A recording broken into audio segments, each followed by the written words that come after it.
네, 소아암에 있어서도 방사선 치료를 한다고 하던데요. 이 부모님 입장에서는 아직 아이가 어리기 때문에 이 성장 과정에 문제가 있지 않을까 걱정하시는 분들도 계실 것 같습니다.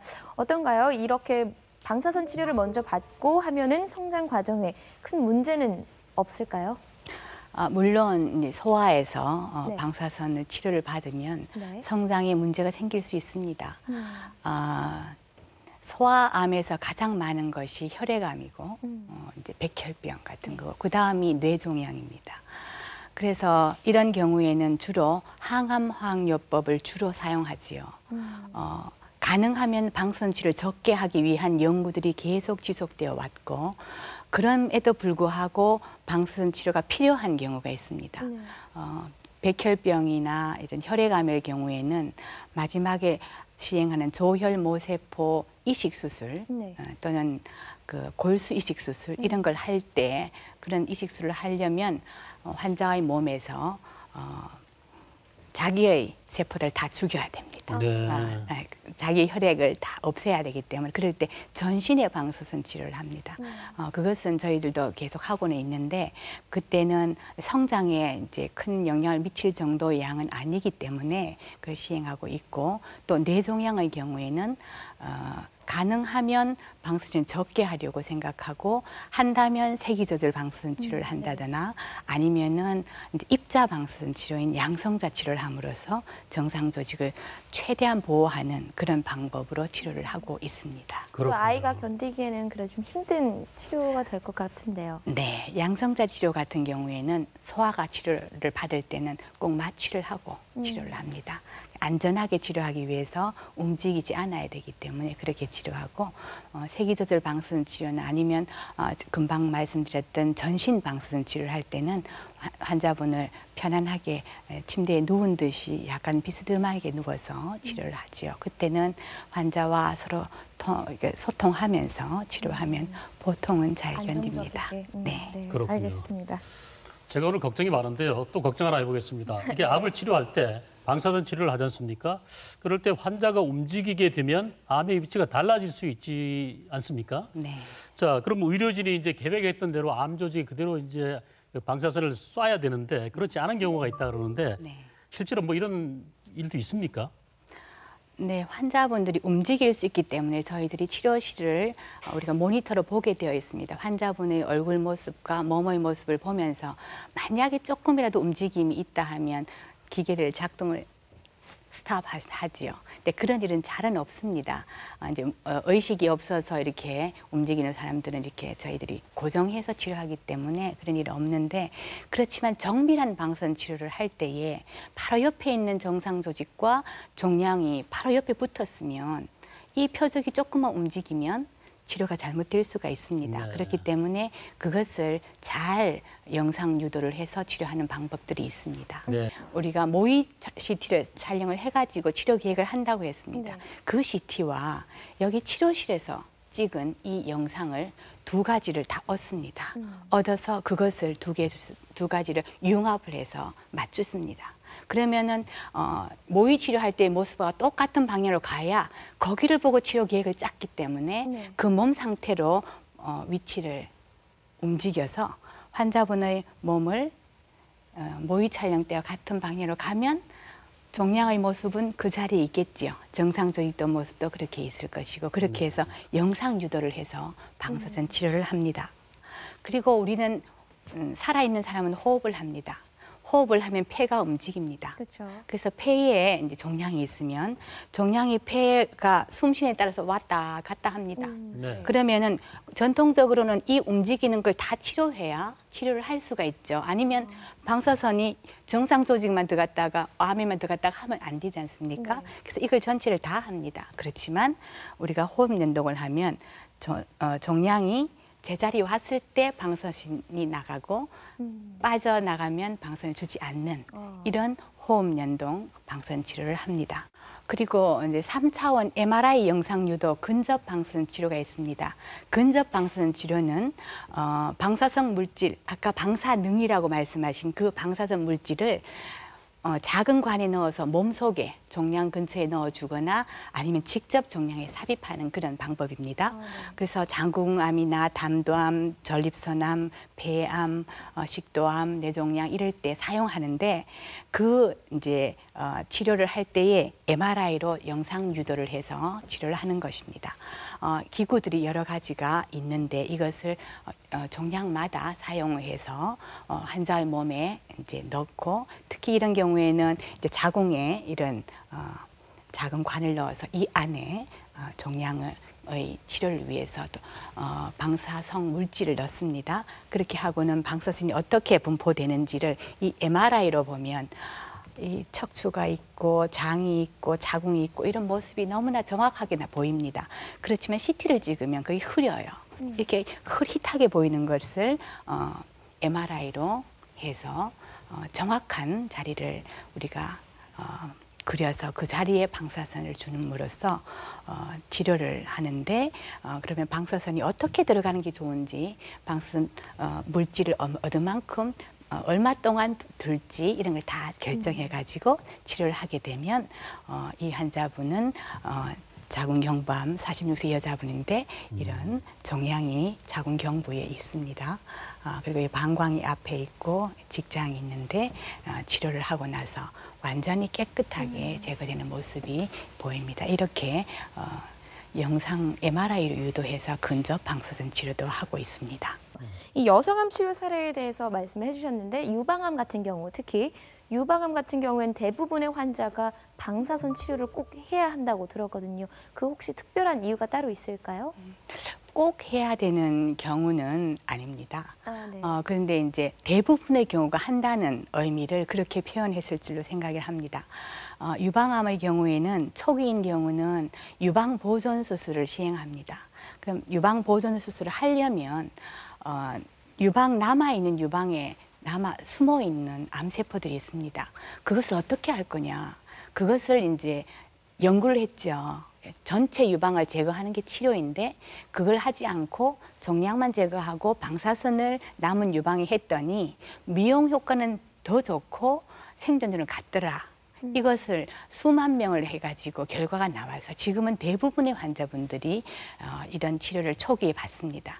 제자리암이라고 하는 상피내암의 경우에도 유방 보존술을 하고 방사선 치료를 하고 1, 2기인 경우에도 그렇게 합니다. 네.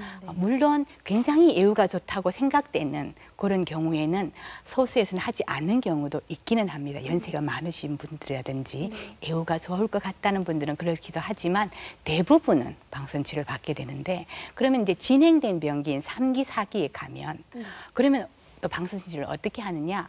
그 방사선 치료가 필요한 경우가 있는데 특히 이제 병기가 클수록 종양이 커지고 그러니까 주위에 침륜하기도 하고 임파선을 타고 가고 이렇게 됩니다. 그러면 임파선을 타고 가는 암은 재발도 잘하고 전이를 잘합니다. 그럴 때는 방사선 치료를 하도록 되어 있습니다. 그렇게 해야 더 오래 살고 재발도 적기 때문에 그렇습니다. 그리고 뼈나 머리나 이런 전이를 가도 또 그 암에 대한 치료를 합니다. 고식적 방사선 치료라고 하고 증상 완화를 하기 위한 치료를 합니다. 그렇게 보면 처음부터 끝까지 제자리 암부터 4기까지 다 하니까 꼭 해야 된다 이런 말을 누구가 했을 수 있습니다만은 대부분의 유방암에서 방사선 치료가 도움이 되는 경우가 많다 이런 뜻으로 받아들이면 되겠습니다. 네, 알겠습니다. 그렇군요. 그러면 움직이면 큰일 나겠죠. 네. 옆에 잘못되면 정상장기가 손상을 받습니다. 그래서 이렇게 수술용으로 고정 장치가 있습니다. 네. 머리도 고정하고 몸 전체. 그래서 머리를 치료할 때는 이렇게 몸에 방사선 수술할 때는 이렇게 몸 전체를 고정하는 장치를 사용합니다. 네.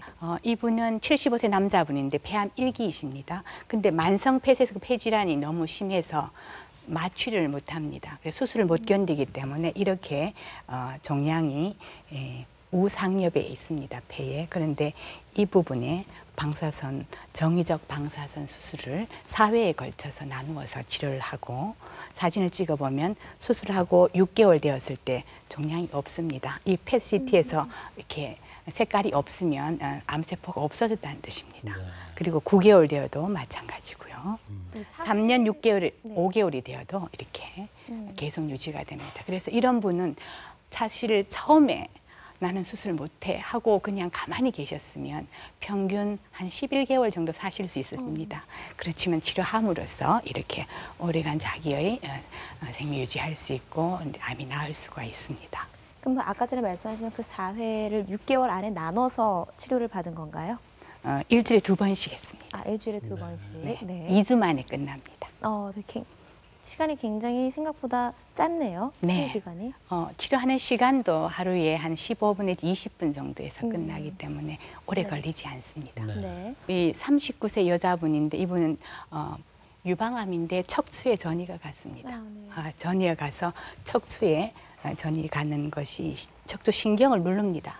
그럼 이제 마비가 올 수가 있습니다. 네. 그래서 이 척추에 갖는 것을 방사선 수술을 한 번에 치료를 함으로써 처음에 이제 PET-CT에서 이렇게 종양이 있죠. 이 자리면 다른 데서는 없습니다. 그래서 방사선 수술을 했고 치료하고 나서 완전히 없어지고 이렇게 아무런 것을 볼 수가 있습니다.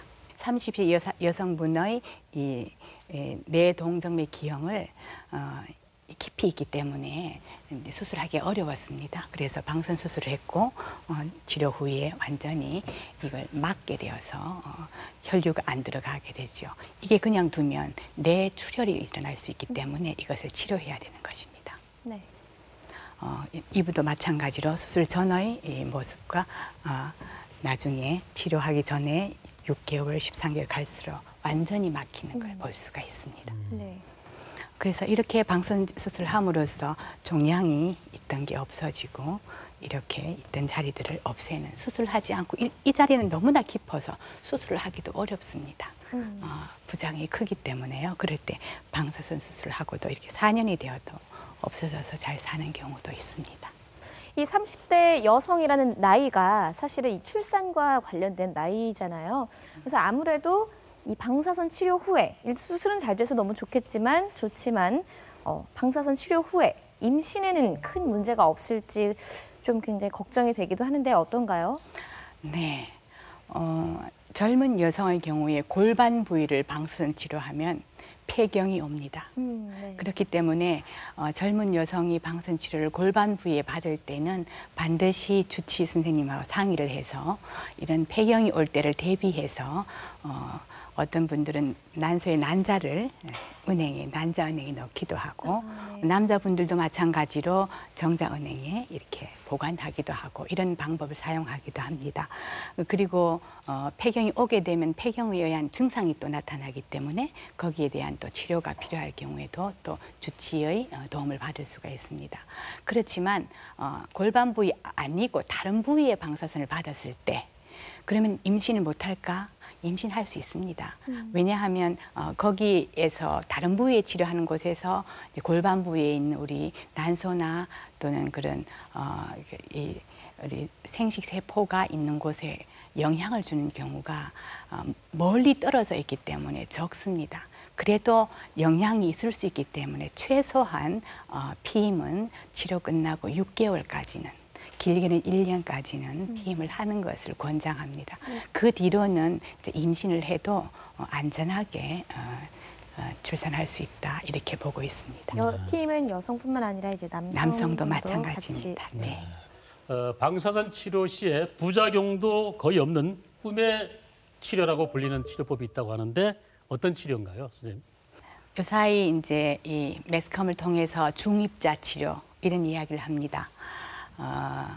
그 안에는 양성자도 포함되고 카본 이거 포함됩니다.